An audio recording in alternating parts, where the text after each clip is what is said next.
করে জানো, তোর নতুন বউকে, পুরনো বউকে, তোর শ্বশুরকে, শাশুড়িকে, তোর বাবাকে ডেকে চলে আসবি কাল 4টের সময়। বেশ ঠিক আছে। তুই রেগে বলি নাকি কথাটা? না রে ভাই, তোদের সাথে রেগে আমি পার পাবো বল? আমি কমজোরি মানুষ, আমি তোদের সাথে রাগ করতে গেলে হবে? এখন তোরা যা বলবি তাই আমাকে মানতে হবে। এখন তো আমার তসলাই মাথা, তোরা যেইভাবে এখন বলি দিবি সেইভাবে আমাকে বলি খেতে হবে। বেশ বেশ ঠিক আছে, যা বাড়ি যা।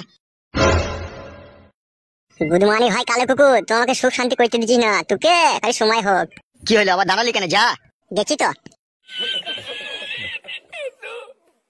গুড মর্নিং ভাই, আমি কমজোরি লোক বলে তোরা আমার উপরে এরকম অত্যাচার করছিস। দাঁড়া।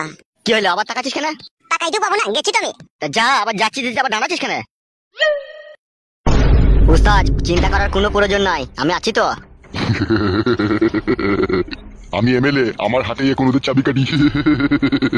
হ্যাঁ তা তো বটেই। এক ঢিলে 2 পাখি মারবো। সেটা কিরকম?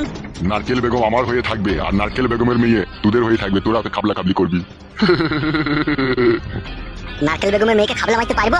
আমি এখন যা বলবো তাই হবে, তোরা শুধু দেখতে থাক আমার খেলা। ঠিক আছে বড় ভাই, কিন্তু আমি একবার ওকে খাবলা মারবো, খুব অনেকদিনকার আমার ইচ্ছা। ঠিক আছে রে, ওইসব টেনশন আমার উপর ছেড়ে দে। একটা ম্যাকডোনাল্ড আমার 2টো চিকেন দেয় আমার লেগে। হ্যাঁ হ্যাঁ যাচ্ছি। তুই যাবি নাকি আমার সাথে? হ্যাঁ চ, আমি একটু পচার দোকানে একটু চা খেয়ে আসবো। চ তাইলে। নারকেল বেগম, তোমার রসের পেয়ালায় আমি চুমুক দেবো নারকেল বেগম।